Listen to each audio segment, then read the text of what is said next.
Hola, ¿qué tal? Me llamo Levi. Bienvenidos a este nuevo video que les traemos el día de hoy. No olviden suscribirse porque esto nos ayuda a seguir creciendo y a traerles más contenido. Comencemos.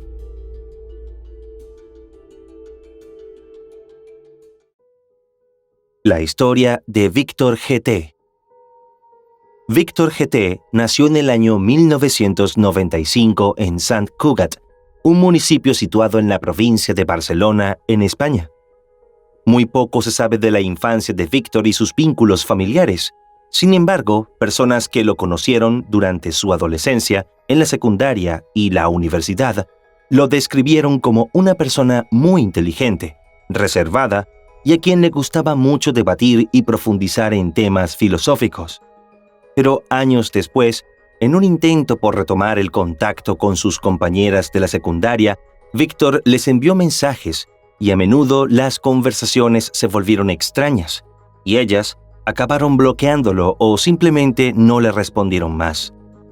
Víctor leía mucho, daba vueltas siempre alrededor de temas oscuros, cosas de la vida y de la muerte.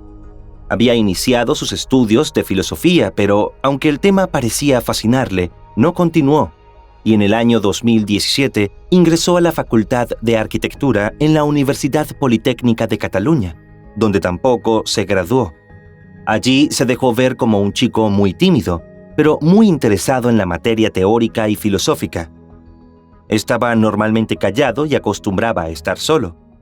Al cabo de un tiempo se empezó a relacionar con unas estudiantes que integraban un movimiento feminista, pero poco a poco fue saltándose barreras y subiendo el tono de las conversaciones. Cometía la imprudencia de ahondar en temas de la intimidad y lo hacía con tono de burla, hasta llegar a un punto siniestro para las jóvenes.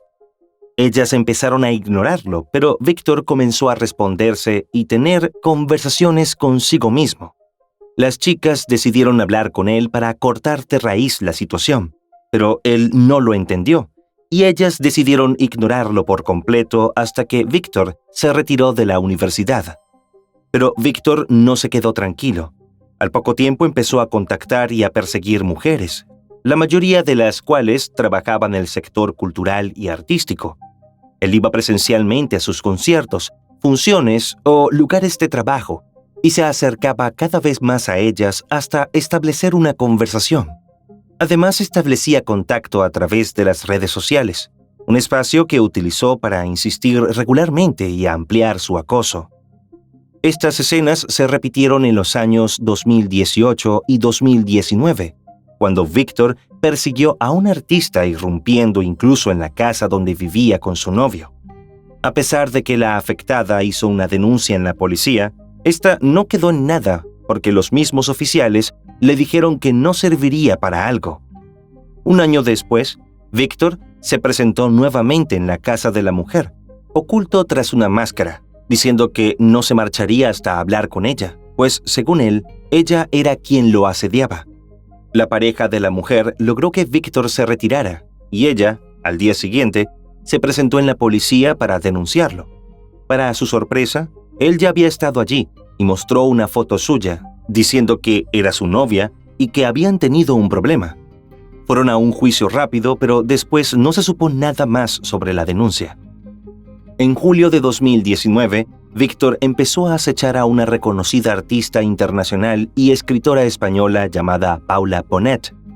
Él se presentó una tarde en el taller donde ella trabajaba como pintora e ilustradora, con la intención de conocerla. Paula estaba recibiendo a unos alumnos y él se presentó por su nombre. Ella lo dejó pasar porque no tenía la seguridad de que Víctor era un alumno, así que le pidió que esperara en la entrada mientras terminaba de organizar sus cosas. Pero Víctor se acercó y le dijo que quería estar con ella, a lo que Paula le respondió que se retirara, pero él se negó y la abrazó repentinamente. Gracias a la oportuna llegada de otro alumno, ella se pudo zafar y lo corrió hasta que logró que Víctor se marchara del lugar. Durante varios meses, Víctor asistió a los mismos actos a los que Paula iba. Empezó a imponer su presencia y a buscar su proximidad, y también trató de llamar su atención a través del envío de varios correos electrónicos, pero Paula siempre trataba de evadirlo. La mañana del domingo 26 de enero del 2020, mientras Paula estaba en el taller con unas alumnas, Víctor golpeó el cristal de la puerta de entrada reiteradamente y preguntó por ella con insistencia. Levantó y bajó la persiana y besó el cristal mientras la miraba fijamente. Ella grabó la escena con su teléfono móvil, pero el sujeto no se marchó hasta que, a eso de las 3:30 de la tarde, tras un llamado del artista, la policía se presentó y los oficiales lo convencieron de que se marchara. No obstante, a los días, Víctor regresó al taller de Paula y empezó a dejarle cosas en la entrada. Un día dejó una anguila de plástico cortada en trozos dentro de un sobre con su nombre, que tenía escrita la palabra violador y el dibujo de una sonrisa. Fue obvio que hacía referencia a un proyecto de novela autobiográfica llamada La Anguila, donde Paula relata diversos tipos de abuso y relaciones tóxicas que sufrió en su vida. Ante tan macabro mensaje, puso la primera denuncia a finales de enero de ese mismo año.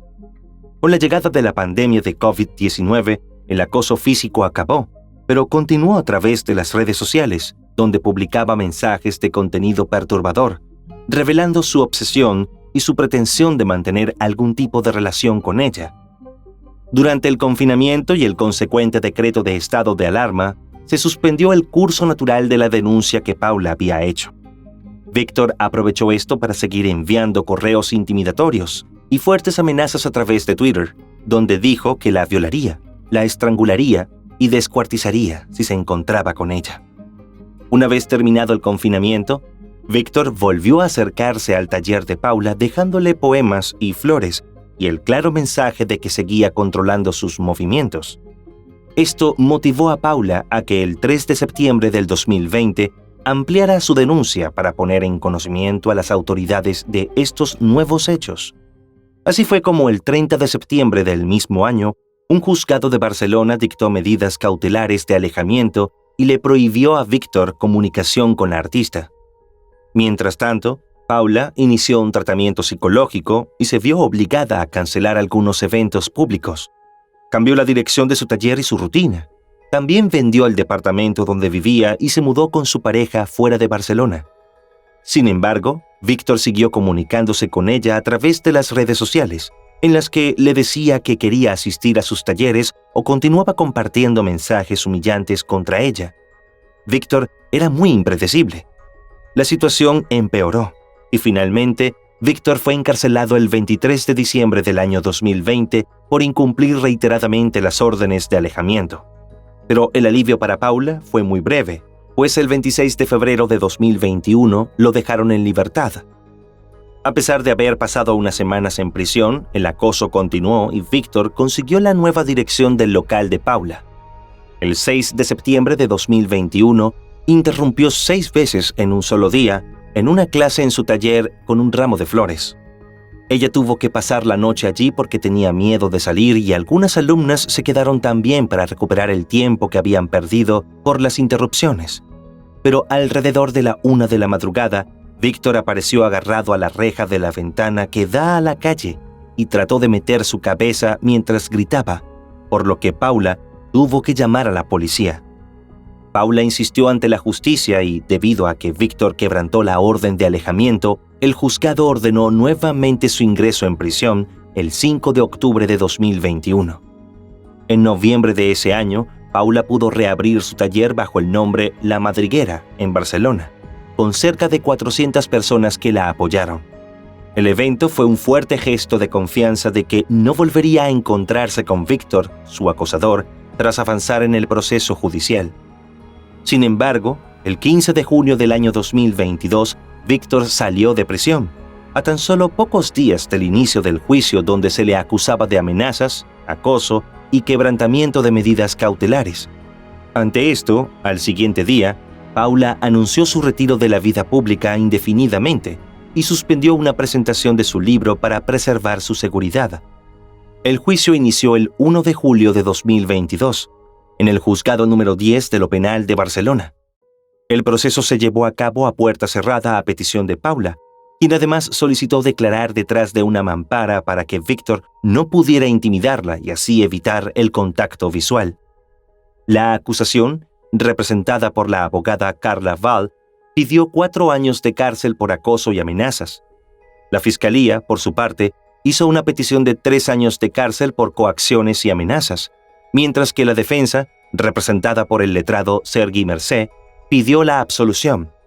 Mercé señaló que les parecía que era una acusación desproporcionada, como la misma prisión provisional, donde Víctor estuvo 10 meses en total por delitos cuya pena no es superior a los 2 años, por lo que, en caso de ser condenado, probablemente no entraría en prisión. Mercé también alegó que Víctor tenía un delirio erotomaníaco y estaba en tratamiento por ello. El delirio erotomaníaco es un trastorno mental paranoide poco común, que se caracteriza por los delirios de un individuo por otra persona, que tiene algún grado de notoriedad o de estatus superior, como un artista. Quien lo padece cree que esa persona está enamorada de él y le envía señales de amor, e incluso el rechazo puede ser tomado como una señal amorosa, por lo que a partir de esto comienza un asedio a través de correos electrónicos, fotos y regalos.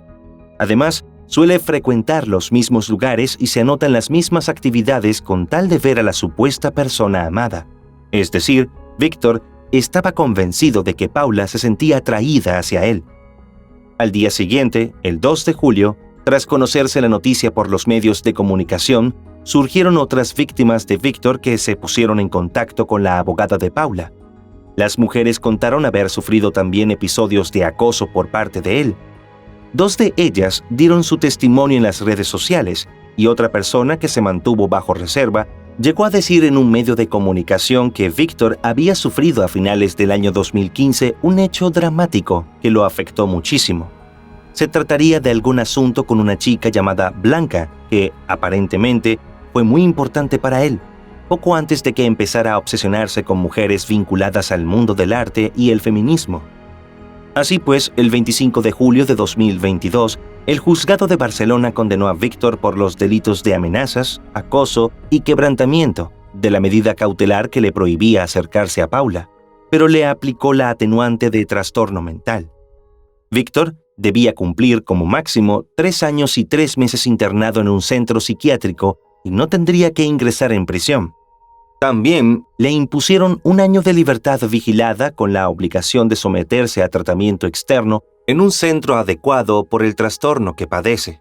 Asimismo, se le prohibió acercarse a menos de 500 metros de Paula ni comunicarse con ella por ningún medio durante 10 años, y tendrá que indemnizarla con 3.940 euros, más de $4.000 americanos, por los daños morales causados y los gastos del tratamiento psicológico que recibió. Todas las partes coincidieron en que Víctor acosó durante 3 años a Paula, pero la diferencia era que para la acusación lo hizo de forma plenamente consciente, mientras que su defensa lo atribuía a un trastorno psiquiátrico que le impedía obrar con raciocinio, con lo que no se le podían imponer penas de cárcel. El juez concluyó que Víctor acosó y amenazó a Paula porque sufre una enfermedad psiquiátrica. La acosaba porque vivía una realidad paralela que invadía su pensamiento y su comportamiento hasta límites irracionales, lo que le hacía imposible actuar de acuerdo con una comprensión normal. Además, la enfermedad no tiene cura y puede ser controlada mediante su oportuno tratamiento y medicación. Pero la Fiscalía rechazó que Víctor sufriera un trastorno mental y presentó en septiembre del mismo año un recurso contra la sentencia al considerar que no se le debía aplicar ninguna atenuante porque no había sido debidamente acreditado que sufriera el trastorno mental que alegó su defensa. El 1 de febrero de 2023, un juez archivó una nueva causa iniciada por una de las mujeres que se pusieron en contacto con la abogada de Paula tras recibir mensajes humillantes de Víctor. El juez tomó dicha decisión después de que así lo solicitaran tanto la Fiscalía como la defensa, al considerar que no había indicios suficientes de coacción. Los hechos no revelaban gravedad suficiente y, además, fueron denunciados 2 años después de ocurrido. Sin embargo, la audiencia de Barcelona estimó la apelación de la Fiscalía en el caso de acoso a Paula Bonet y el 3 de marzo de 2023 anuló la sentencia por considerar que la juez no argumentó lo suficiente porque aplicó el atenuante del delirio erotomaníaco. Esto significa que se deberá redactar una nueva sentencia. Para ello, la magistrada deberá, desde una perspectiva científico-psiquiátrica, explicar la relación de causalidad entre el trastorno y los hechos de los que se acusa a Víctor GT, por lo que se espera que en el futuro se produzcan novedades en el caso.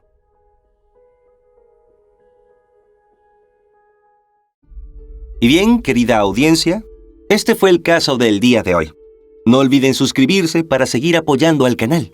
Nos vemos la próxima.